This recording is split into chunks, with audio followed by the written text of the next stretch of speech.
Hi, there in Chicago, Mel here.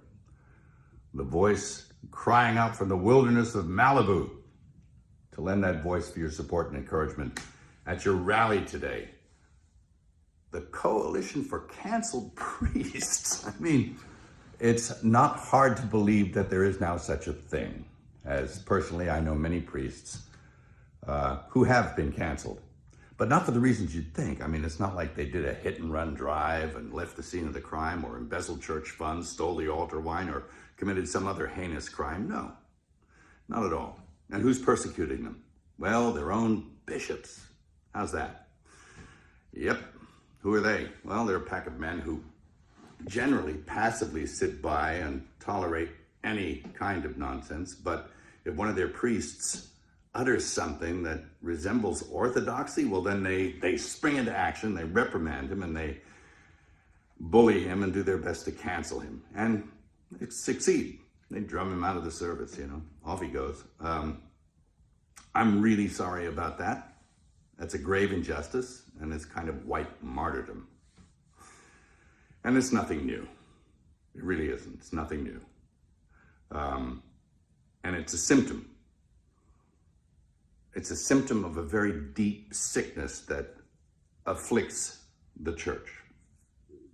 It did not happen overnight. If anyone's familiar with the missives of Archbishop Vigano, he says that the seeds of erosion of the church were sown with the reforms of Vatican II, and I agree with him. He suggests even that we scrap the whole thing and go back and do it the way it was before. And it was a pastoral council after all. I mean, there was nothing wrong. It didn't need to be fixed. They were doing pretty well. At any rate, and I've had my own run-in with the bishops. I mean, who are they? Well, I remember when I directed The Passion, I went to the USCCB to get support for the film. And those men couldn't get away from me fast enough. And all but a few of them turned their back on me. And it was pretty telling about who they were.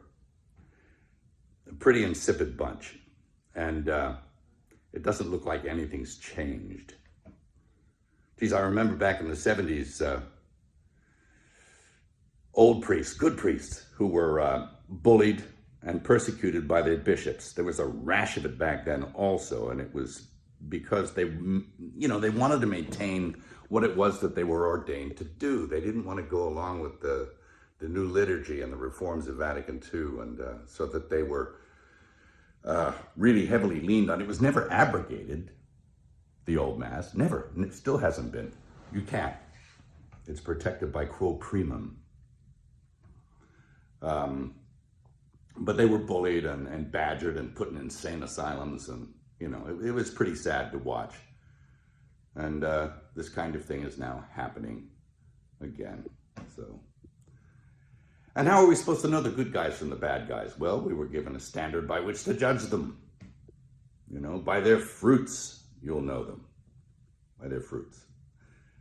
Anybody seen any good fruit lately? Well, it's tough. And look, I'm a pretty sinful guy. I mean, I'm as venal as the next guy. But I know the difference between a shepherd and a hireling. And I think that the vast majority of these bishops are just a bunch of hirelings, And my question is, who's hiring them? I don't think it's Jesus. Is it Francis? Who's hiring Francis? Is it Pachamama? I mean, I think you need to look at the whole institution. And, I'll quote Archbishop Vigano again in saying that he believes that there was a parallel counterfeit church set up to eclipse the real one. He's suggesting usurpation or an inside job. It seems that way. Anyway, of course, we know the gates of hell will not prevail against it. The victory is God's, not ours. And it will flourish if we keep it in our hearts. It can flourish in our hearts and keep the faith. And that's what's going to happen. That's what I encourage you to do. Again, I'm sorry for your pain, the injustice. I'll definitely throw something in the hat to add my support. And God keep you and God bless you. Thank you.